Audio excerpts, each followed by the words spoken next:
synchronicity tends to have to do with spiritual, interpersonal, and psychological development. Not always, but Jungians who are really into it tend to define synchronicity. And remember that Jung originated the term. They define it as having something to do with like psychotherapy by coincidence. It helps you evolve psychologically or spiritually. Welcome to Rebel Spirit Radio, exploring the frontiers of spirituality, consciousness, the esoteric, and humanity's sacred relationship with the living earth. I'm your host, Nick Mather, and in this episode, I am joined by Bernard Beitman M.D. to discuss his book, Meaningful Coincidences, How and Why Synchronicity and Serendipity Happen. Bernard discusses several different types of meaningful coincidences, how to work with them, including Mantic practices like the I-Ching and Tarot, synchronicity and precognition, and why meaningful coincidences are important for psychological and spiritual evolution.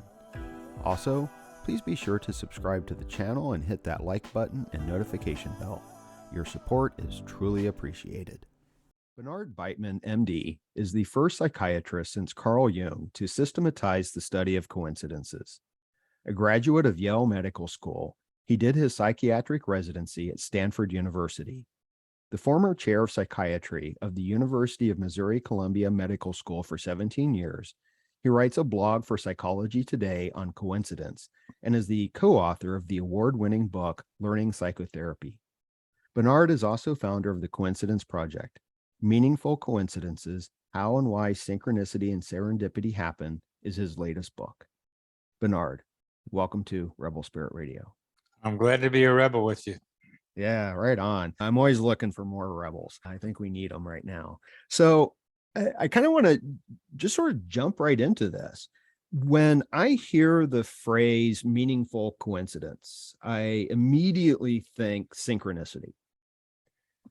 But you identify 4 different kinds of meaningful coincidences. And I think that's really important. The way that you describe it in the book is that meaningful coincidence is your umbrella term for this. So I thought we could begin by going through those. And I don't know if it's necessary. If you think it is, maybe you can even back up and say what you think a meaningful coincidence is. Well, let's describe the umbrella first, and before we open it. Sure. A meaningful coincidence starts with the word coincidence, and a coincidence is the coming together of 2 or more events in a surprising, unexpected, and improbable way that seems to have significance to the person experiencing it and may seem to have a possible explanation. And the points here are the possible significance and the possible explanation. It doesn't say there is one, it says there may be one. And the meaningful part of a coincidence is when those 2 aspects, personal meaning and explanation, come into play. There are people who use a different adjective in front of the word coincidence, like just and mere, which is to dismiss the coming together of these 2 events in a surprising way as random. So it's that term, meaningful coincidence, that's the umbrella term for the 4 subtypes or the 4 types of meaningful coincidences that I describe in the 2nd chapter of my book. Okay. Yeah. And one of the things that comes to mind is there does seem to be a rejection from many that there's anything at all to coincidences. What comes to mind is a class that I teach quite frequently is critical thinking. And the book I use, it actually tells students that there is nothing special about coincidence. In fact, what it says is that the world would be far stranger without coincidence. Well, there's something to that. I mean, a world without any weird thing happening, like a meaningful coincidence, would be a strange world. So they're going to happen. And that is the fundamental belief of the people who hold to randomness or chance as how the best explanation and the only explanation for meaningful coincidences. And what they have is a part of the truth. And our listeners and viewers may know about the old fable about the blind men and the elephant. And the blind men and the elephant, these 6 or 8 people were feeling the elephant, and each one felt a different part of the elephant. The one who felt the trunk said, "Oh, this is a hose." Another one who felt the leg said this was a tree. Another one who felt the side said this is a wall. And one who felt the tail said it's a rope. So each one of them had a sense of what the thing was to them from their limited perspective, but the whole elephant got missed. And I'm trying to describe the whole elephant. Right. And the randomness is one part of understanding meaningful coincidence, because they have to have a probability, because they have to have a probability of coming together. It's the ones that are really low probability, right, that draw our attention. Right. And I know that I told you before I hit record that I would share a synchronicity with you, and one did come up because I've had this interest in synchronicity. And when I covered this in the class, and the textbook says that, coincidence is just coincidence, essentially it was also trying to say that there's no meaning. I wanted to kind of put it out there to the students that, well, there are some events that occur that seem so unlikely that there seems to be some kind of meaning. And I gave them just off the top of my head, I gave this example of, and maybe this is not necessarily a synchronicity, maybe this is just a coincidence, but I gave them the example of maybe thinking of a song, a song kind of coming into their head, and maybe it's one that they haven't heard on the radio for a very, very long time. And, this was a group of, 20 something students. And so I tried to I just randomly picked a song from like in the 70s that I didn't think many of them would ever hear. And I don't really remember what it was, maybe something like, Dust in the Wind by Kansas. And I said, maybe, you hear about this or it comes into your head, and then you go into your car and you start it, and there it is playing on the radio. And so that's how I explained synchronicity to them. But then I had a break, and I had a dinner break between classes. So I went to a restaurant, and I was waiting on my order, and they had a stereo system going. And sure enough, the song that was playing was that random song that I had used in my example. Oh, that's nice. Yeah, that's nice. What happened in the restaurant was a coincidence about the first coincidence. Right. And I call those meta coincidences, because meta often means about. And I collect those because I like to catch them. Yesterday, I was on two different podcasts as the guest.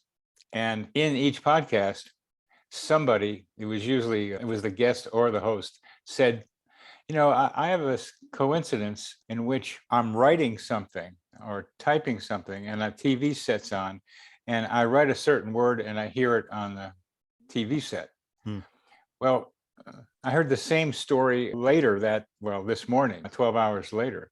So that's the kind of thing that seems to happen, that you get strings of them sometimes if you're paying attention to them. Right. And how do you think about them? Well, let's just take the simple example that you presented. You're thinking of a song and then you hear it on a radio. The variation on that is you think of a question and you have it answered without having to ask anybody. And these are two of the most common coincidences that came out in our Weird Coincidence survey that I did at the University of Missouri, where I put together with some research people a questionnaire called the Weird Coincidence Survey, which helps measure how sensitive you are to coincidences. And we also came up with the most common ones, and hearing something on the radio that you're thinking about, or getting a question answered that without having to ask it, are two of the most common coincidences. Now, what do we mean by synchronicity here? Well, you're demonstrating what for me is a broad use of the word synchronicity when you talk about music and then you hear it. And that's broad because synchronicity tends to have to do with spiritual, interpersonal, and psychological development. Not always, but Jungians who are really into it tend to define synchronicity. And remember that Jung originated the term. They define it as having something to do with like psychotherapy by coincidence. It helps you evolve psychologically or spiritually. And that what your example didn't necessarily involve anything about evolution. It could have of an individual. It could have, but it wasn't a major hitter. For example, something like that was young woman and her boyfriend were sitting in his car one day, and one evening, and they were thinking about getting married. They were talking about getting married, but she knew that her parents didn't particularly like this guy, and they were listening to the radio. And as they were discussing this, a song came on the radio that was her grandmother's favorite song, and the grandmother's favorite song and the granddaughter's favorite song. They liked this song together. So that was meaningful to this young woman because that meant to her that her grandmother approved of her getting married to this guy. Yeah, and Jung, didn't he also kind of connect synchronicity to the I-Ching? And I ask that because I have been reading tarot cards, and that's usually how I explain it to people, is in terms of a synchronicity, and that if it has meaning to you, then it has meaning to you. If it doesn't, then no harm. But what I've often found, though, is when I do readings for people, it tells them what they already know. Well, I've been a tarot card reader for a long time, and I used to have a deck that I put in kind of a holster that a friend of mine made me, a leather holster that I would pull out and then do readings for people when I ran into them. So it was pretty fun to do that. And the I-Ching is part of the same Mantic tradition, that is predicting the future, fortune telling, that the I-Ching, that the tarot cards are. The I-Ching and tarot cards are the basically same idea of being able to use what seems to be randomness in a controlled way to create potential meaning. I call it domesticated coincidences because you're making them happen right here. Okay. But they are illustrations right there. What you're doing is synchronicity when somebody finds some meaning. Right, for sure. And so there's synchronicity. That's one of the terms that you discuss. Also serendipity.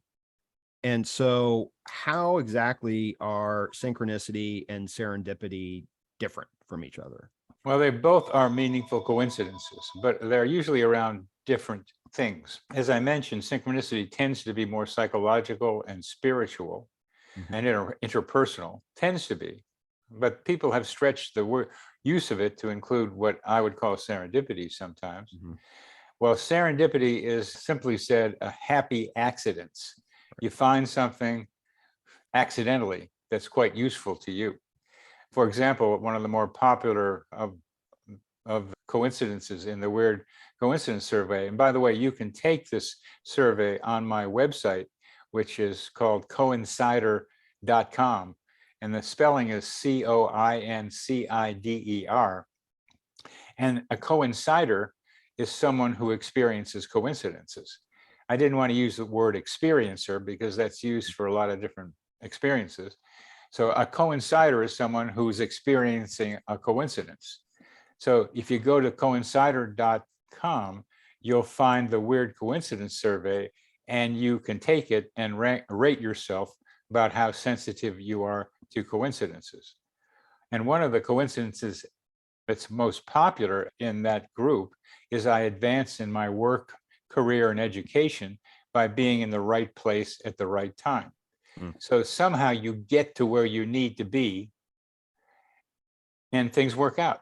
and you may not have planned it, and that's when it becomes serendipity. You're going one place and then you end up going to another place, or you go to one place at the wrong time and it turns out to have been the right place. One of those favorite examples of that from our research subjects was a guy's girlfriend's getting married to somebody else, and he's bummed out by it. But she invited him and he thought he should go, and so he kind of planned it so he would miss the ceremony, but he did show up for the dinner, and he showed up kind of late, but they hadn't quite served yet, and there was one chair left for him to sit in. So he went there. And this key part of this is that he started up a conversation with the person next to him. If you don't talk, you're not going to have something happen.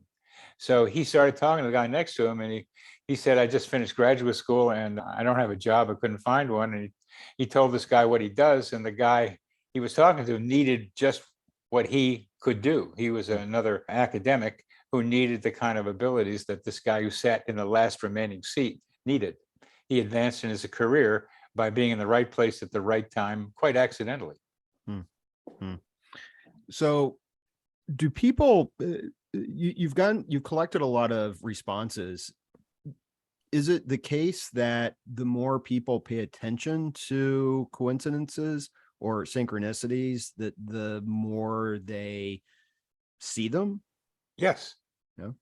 Yes, that's my job, sir, here in this world, is to sensitize people to coincidences, because when they start seeing them, not always, but they'll start seeing more. Some people just have a couple of big ones and that's it. But a lot of people say, well, I started seeing them and then I started seeing them. And I get a kick out of it that after they talk with me, sometimes they have the weirdest coincidence happening.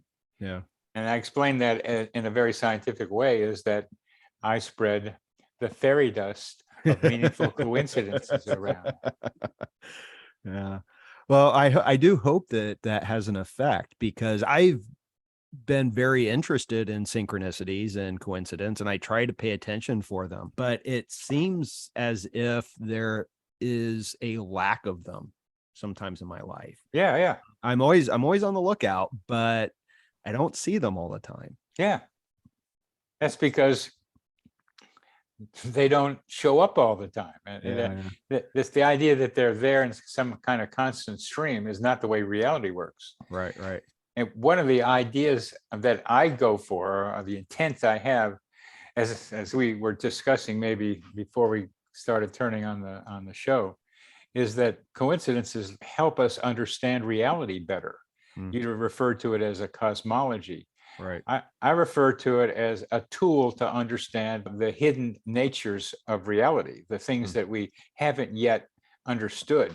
We begin to understand better by examining them. And I'll give you a simple example from maybe a long time ago when we were hunters and gatherers. That what about this coincidence? A hunter is walking along in the forest, and he sees a particular kind of cut in the bark of a tree. And it's a particular shape that he doesn't see very often. And then he keeps going a little further, and then he sees an animal, and he wonders, is this just a coincidence? He doesn't use those words, but that mark on the tree and seeing the animal shortly afterwards, are they connected to each other or not? And if you give enough examples of that, where this mark and the animal are connected to each other in space, then you begin to see that coincidence, which may or may not have had an explanation, does have an explanation. It's a sign that the animal is here. And that's the way we get to learn about reality in these days too.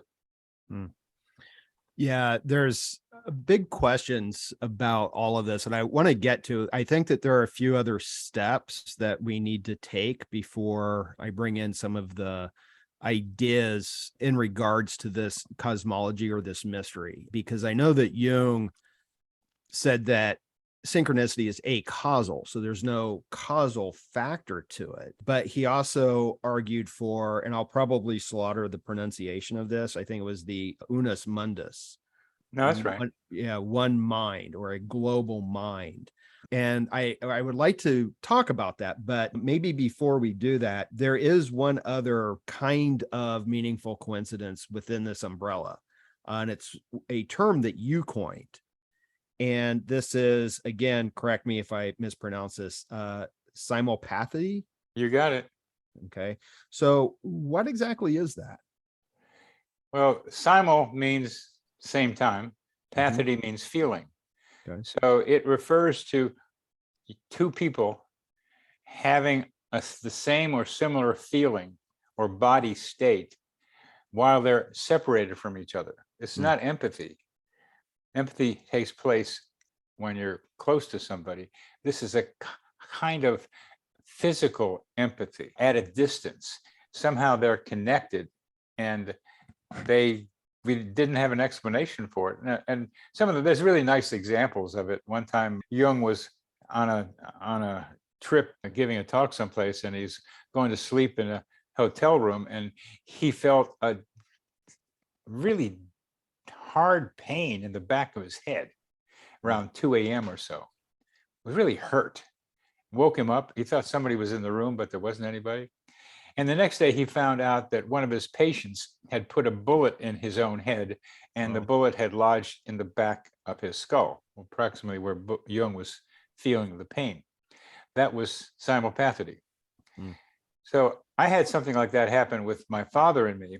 And so I've researched that idea in the Weird Coincidence Survey. And we asked people, how often does this happen to you, this feeling the pain of a loved one at a distance? And a lot of people said sometimes. I mean, we don't want this happening all the time, right? But sometimes. So my numbers showed it's real. And then Ian Stevenson, psychiatrist here at the University of Virginia, wrote a book called Telepathic Impressions, which included some of the same phenomenon, feeling the pain of a loved one at a distance. And he collected stories.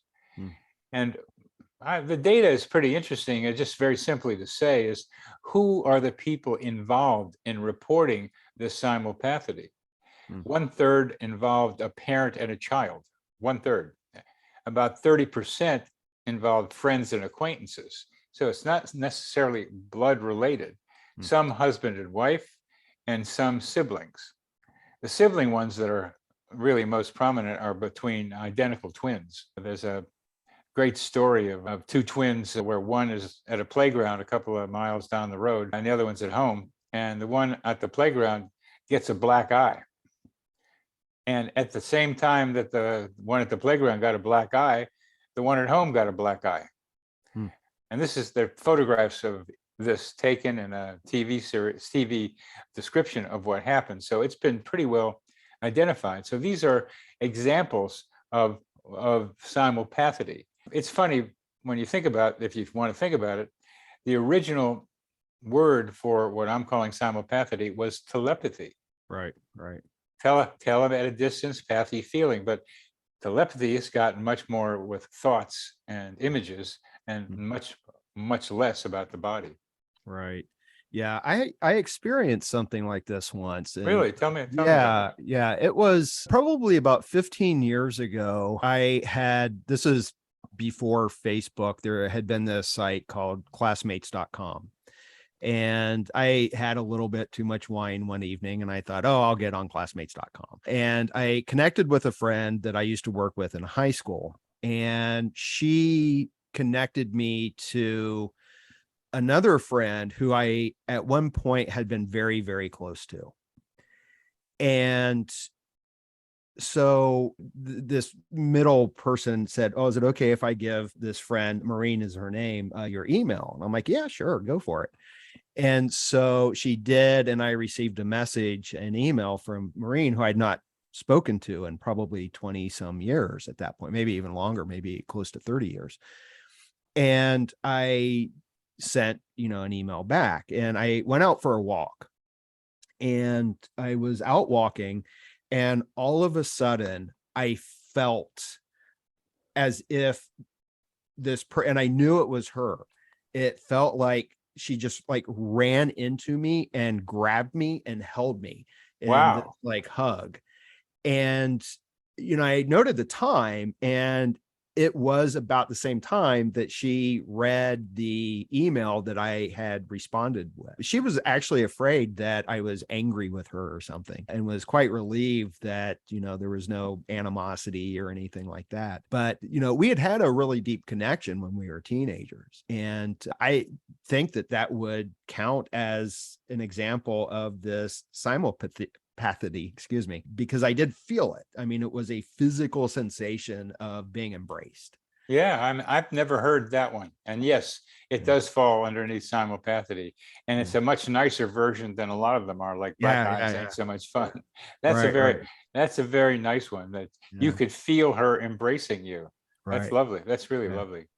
Yeah. And I'm glad that you mentioned telepathy, because there are a couple of sort of psi events that seem to be connected to meaningful coincidences. And telepathy is one, but another one is precognition. Yes. I think I did an interview several months ago with Eric Wargo. Yeah. Eric Wargo. Yeah. I'm going to talk to him in a couple of days.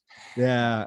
I'd like to, if that's recorded, I want to hear that. Oh, I did talk with him one-on-one, I don't know, several months ago, but this one is going to be with Terry Marks Tarlow and Eric, because they each think that fractals, that's what Terry will represent, can be a way of predicting stuff, can be a way of explaining precognition.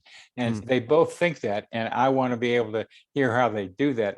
I finish what you're talking about, but I'll tell you how it might work with one of the stories you gave me. Right.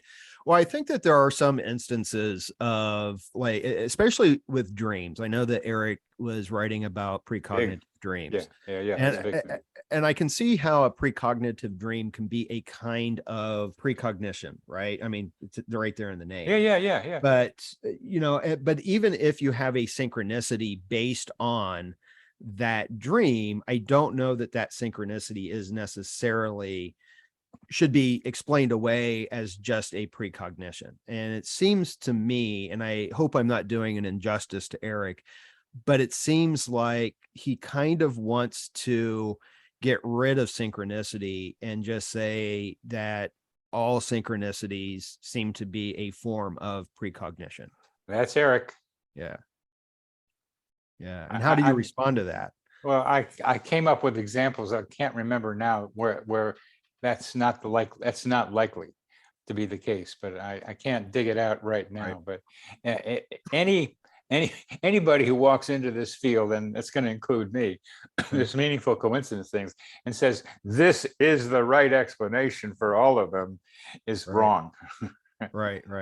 I mean, even my saying this, I could be wrong somehow, but this is too complicated a world to say it's one thing that does it.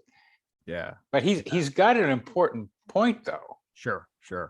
Yeah. No, I agree with that. But there was always something about this kind of rejection of synchronicity as just precognition that didn't sit right with me. It doesn't. It's not right. Yeah. So I think your intuition is correct. Yeah. But let's go back to one of your original story with Dust in the Wind, maybe, with the song that you told the students, and you came up with that Dust in the Wind thing. Right. And then, if that's what it was, we'll pretend it was. And then Eric would say, and I can't disagree with him, that you precognitively knew you were going to the restaurant and they would be playing it. Right. It's hard to argue that. It's a nice way of thinking about it. Where fractals fit into this is going to be part of the fun of that conversation with them. Yeah, I'd like to know how fractals will play into this, because all of this is suggesting that we live in a very different world than the one we think we live in.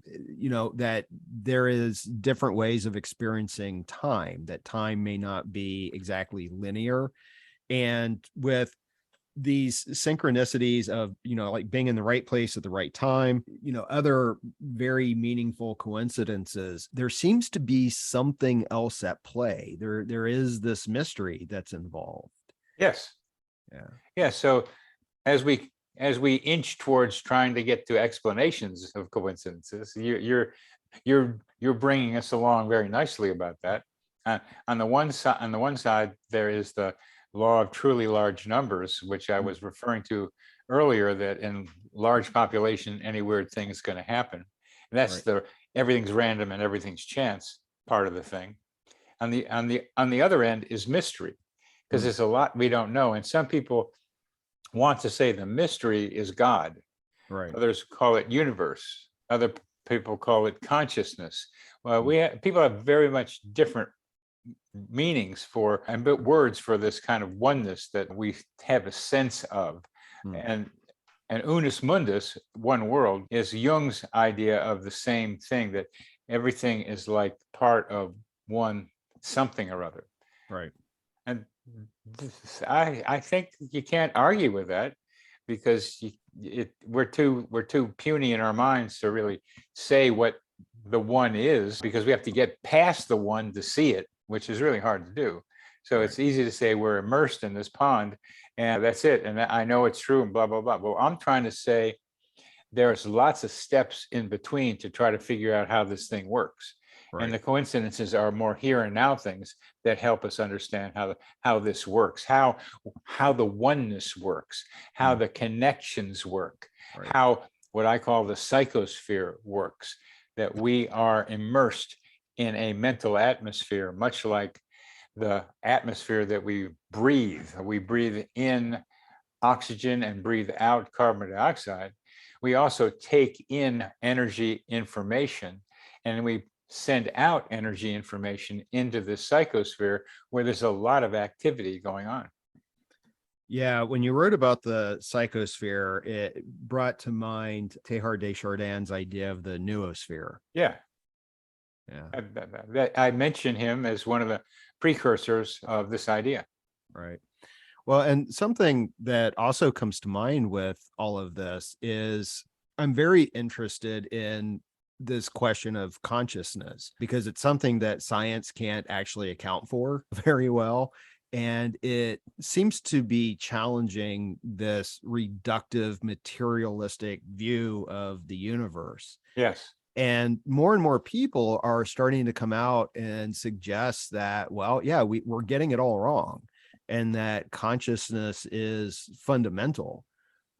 And it seems like these meaningful coincidences are deeply problematic if you have a reductive, materialist, causal universe. But if you have consciousness as foundational, they're a little bit less problematic. Well, would you care to define consciousness? I don't know if I can. That's a good question, is what is consciousness? Normally, I will refer to consciousness as the awareness of being aware. But what I was thinking of in terms of what you were saying is, I don't know if you're familiar with this fellow. He's got 2 PhDs, Bernardo Kastrup. Oh, yeah. I met him. He's been here. He's been in Charlottesville. Okay. But this image that he has is really one that, he rejects materialism and suggests that, there's consciousness everywhere, and that he kind of describes us as being whirlpools in this sort of sea of consciousness. And it's in those whirlpools, that we are part of this greater consciousness and can interact with it. And it seems to give us a mechanism for the above and the below, the within and the without,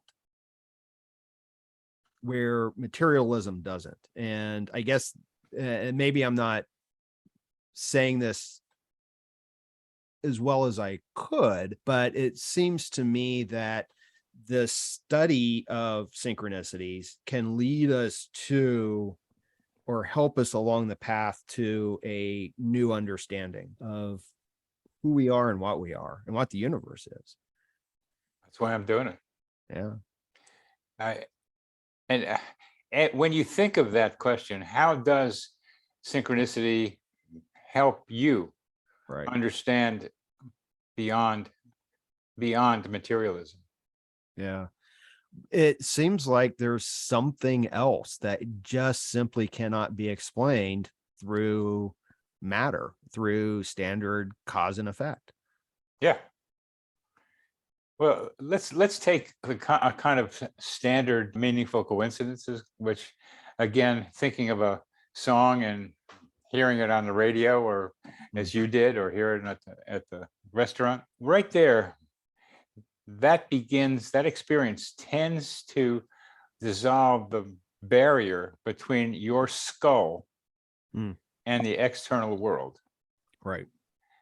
And that's a primary challenge to materialism, that the basic coincidences, meaningful coincidences, do. The ones in which there's a thought and there's an object and they're somehow parallel with each other, they somehow mirror each other, and you have to begin to wonder, where is the boundary between my mind and this outside thing, which I'll call the psychosphere? And we begin to dissolve that barrier when you start paying more attention to coincidences. It's important to recognize, is to wander through this life on Earth.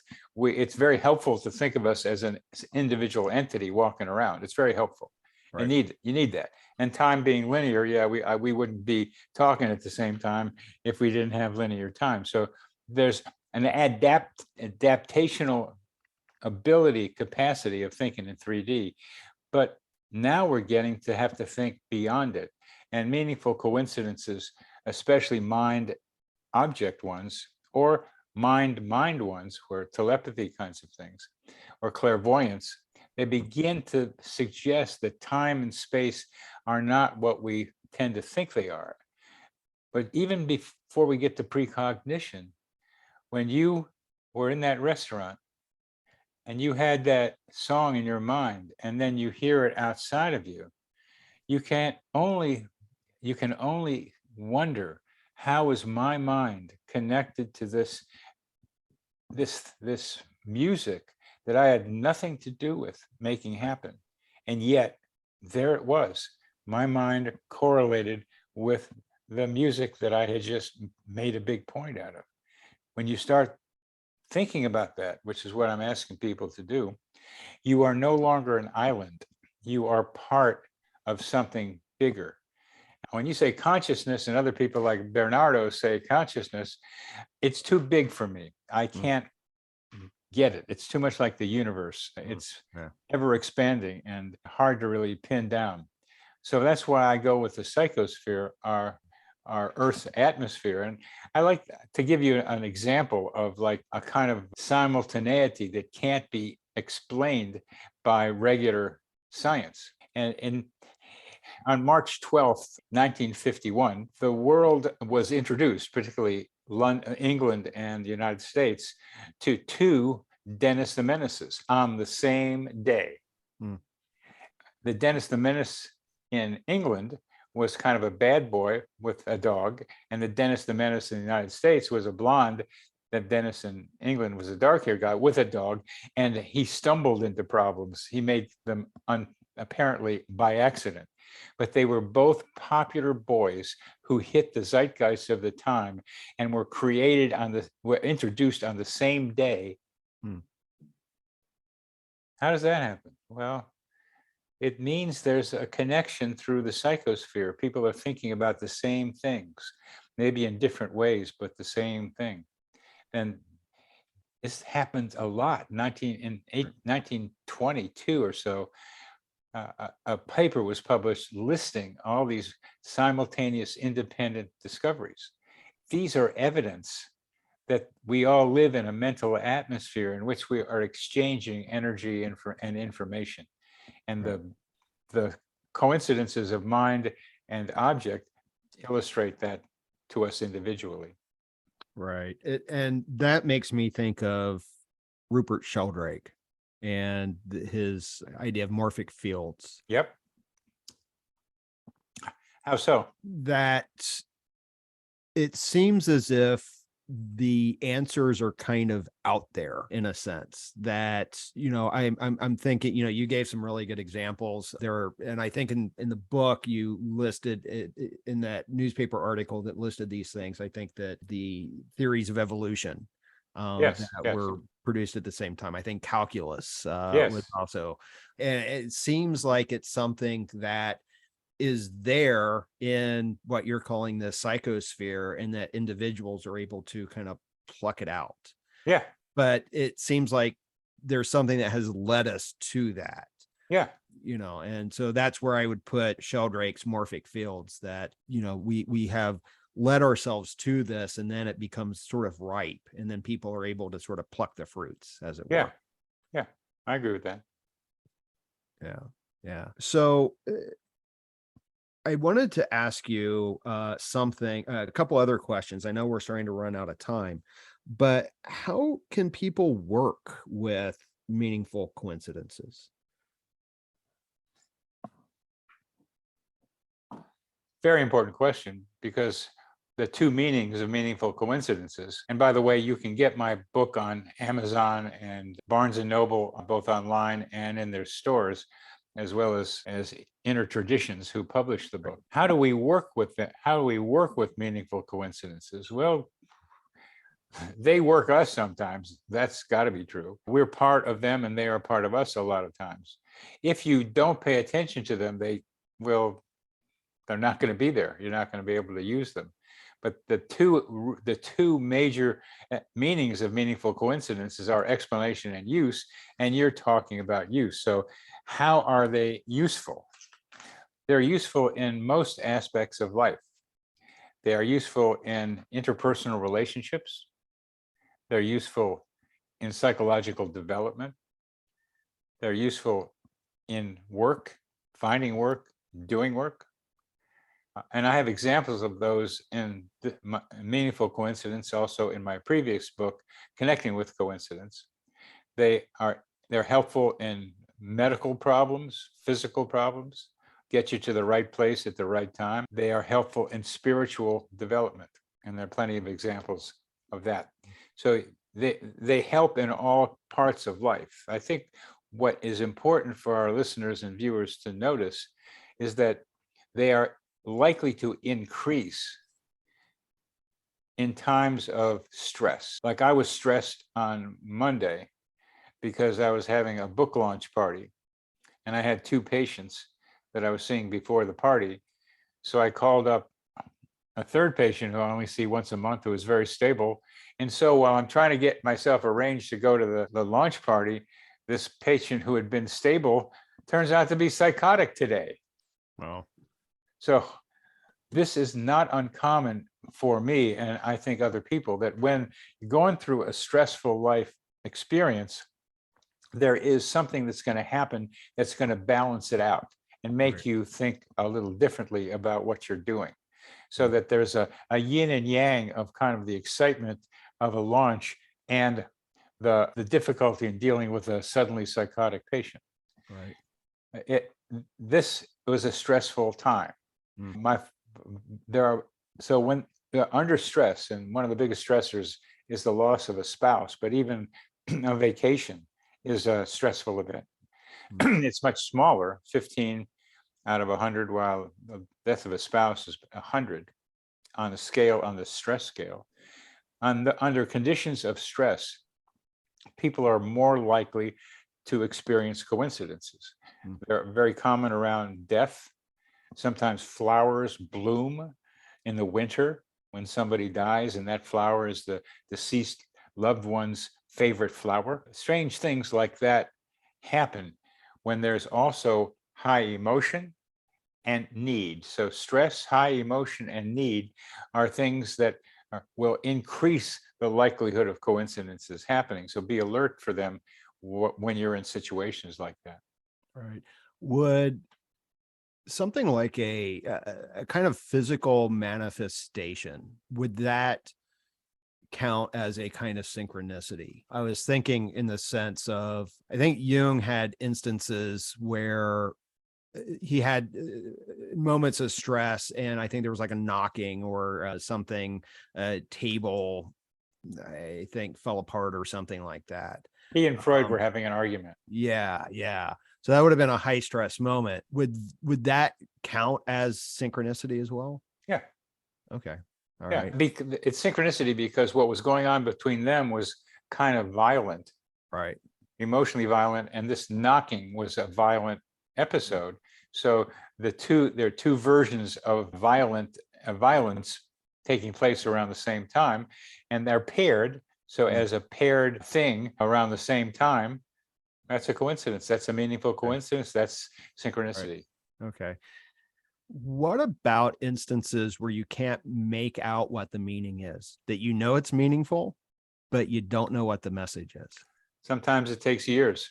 Yeah. If you remember the coincidence to begin with, and then you see actually what it meant for you.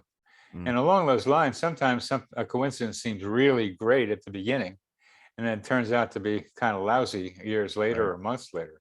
Right. And I think that's an important point. And you do address this in the book as well, is that I think most people have this tendency to think of synchronicities and meaningful coincidences as beneficial, positive things, but they're not always. Not always. and that's where I'm raining on some people's parade by saying not always, because the reality is not always. Right. There was a funny example I heard yesterday, this morning with George Nuri. This guy, we were talking about George's experience. George Nuri is the host of Coast to Coast. And I asked George what a coincidence. And he said he was approaching an intersection 12 years ago or so. And he had this feeling to stop, even though it was a green light. And if he hadn't have stopped, he would have gotten smashed by a car that was coming through a red light.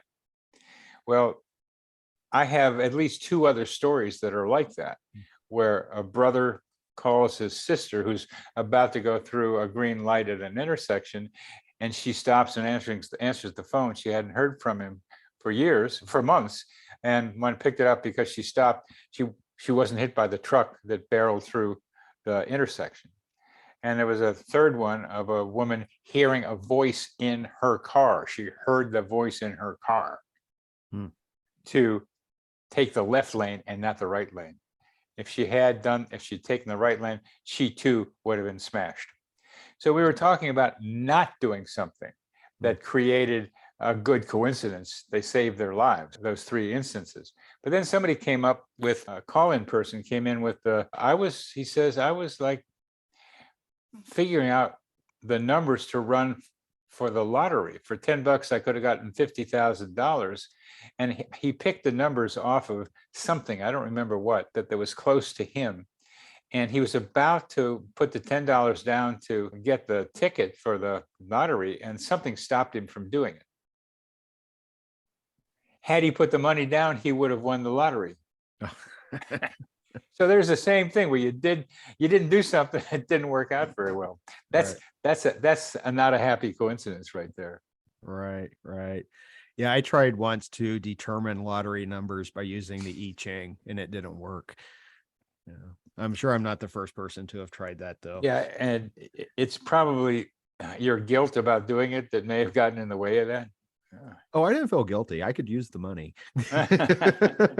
Well, I mean, to use the I-Ching in that way. Some people feel guilty in doing that. Oh, no, I didn't feel guilty. Good for you.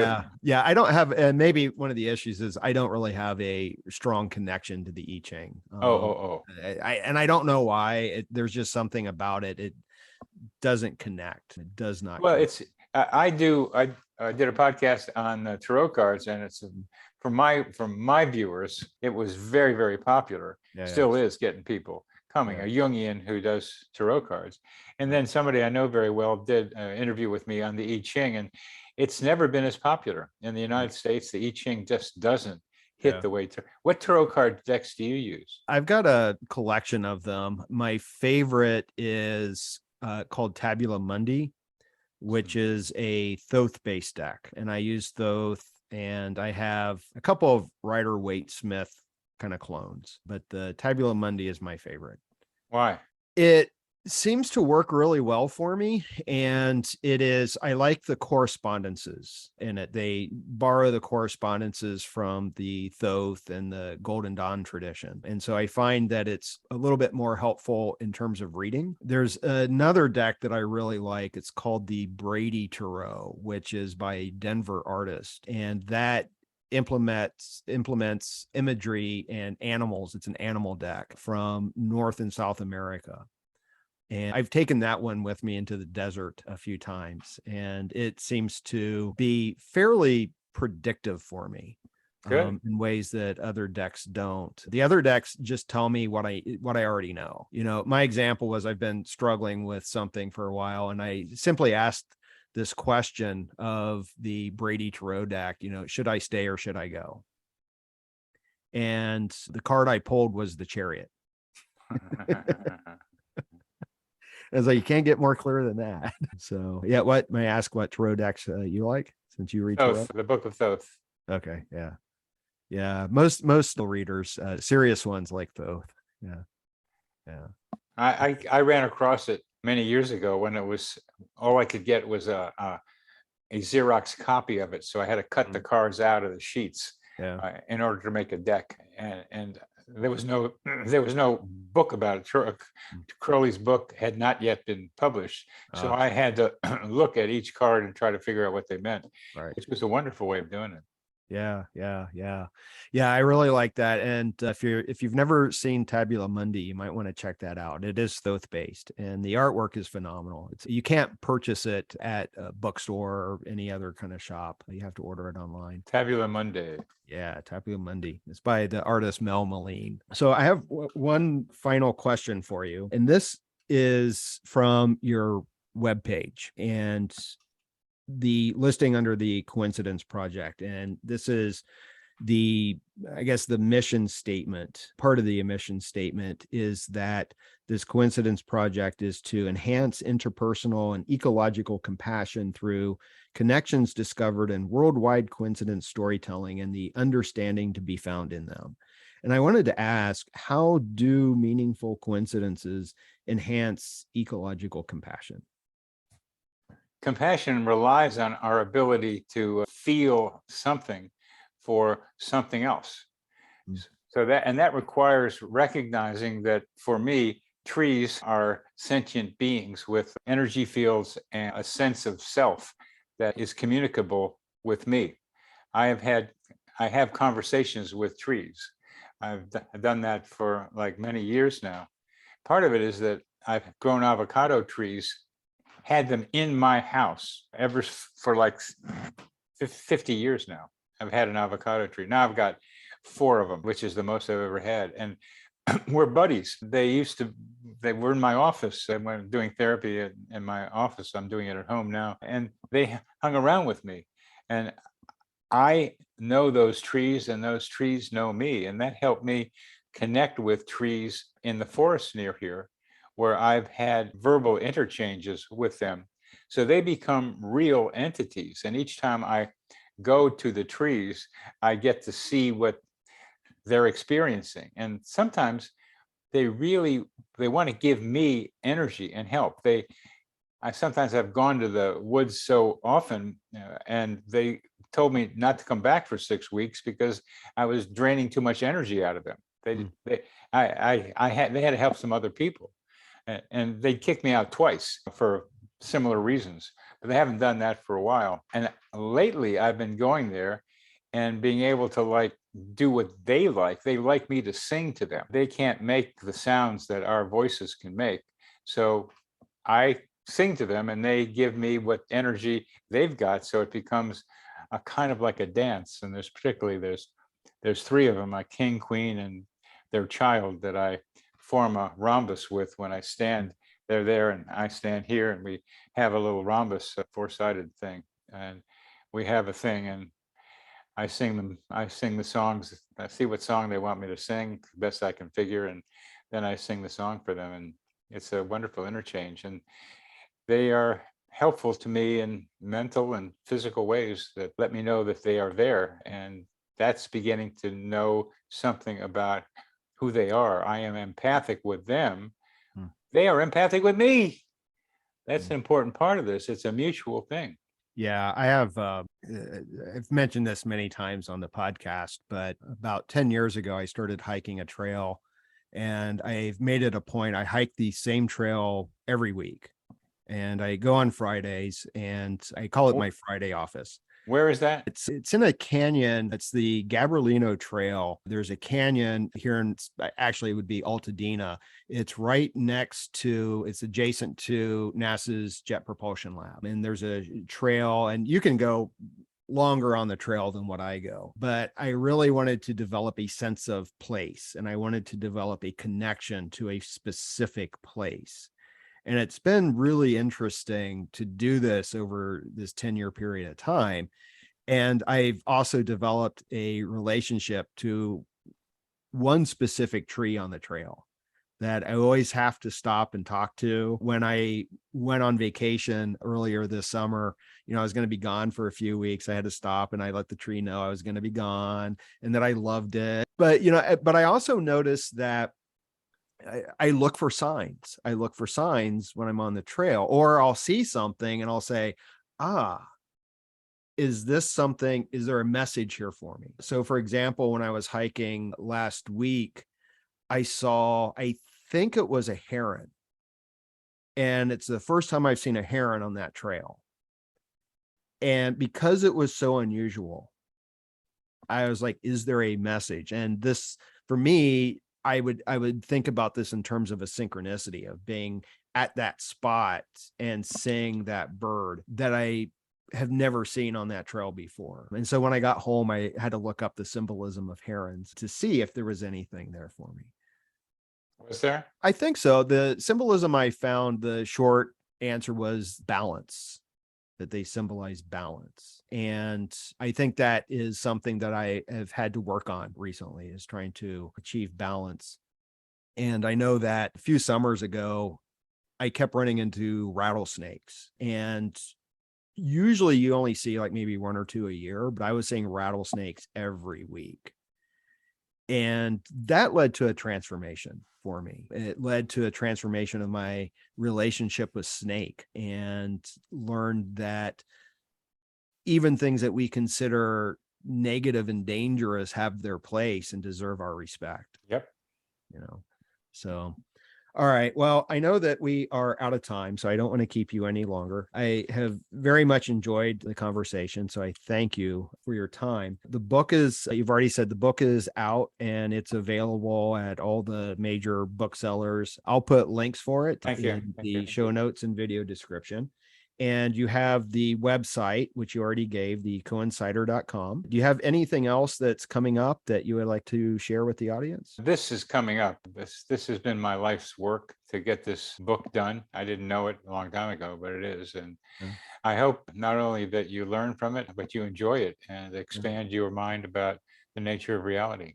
Yeah, I think it does. I really appreciated how it led me to start thinking along these lines of, the psychosphere and consciousness and what exactly is going on here. And it broadened my understanding of meaningful coincidence beyond just synchronicity. So I highly recommend the book and checking out the website too. I'm sure at this point you must have thousands of examples of meaningful coincidences. Oh yeah.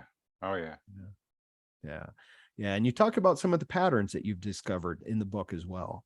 Yeah. So I think it's really important work. It's not just anecdotes. And you mentioned this in the book that, enough anecdotes are data. Yeah. Very good. Yes. Yeah. So, all right. Well, again, Bernard, it was a great pleasure to speak with you. Thank you for your time, and good luck. Good luck with the book. Well, I think, Nick, you're giving me some luck here just by talking with you. So thanks for helping me do what I'm here to do. All right. Well, thank you. And that's a wrap on episode 53 of Rebel Spirit Radio. Thank you so much for watching.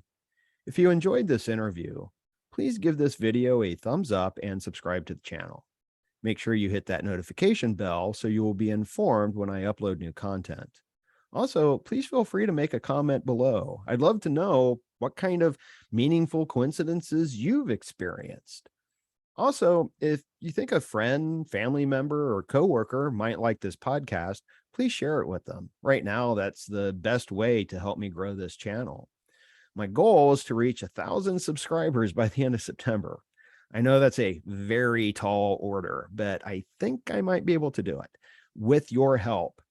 I have some amazing guests lined up over the next several weeks, and I really can't wait to share those conversations with you.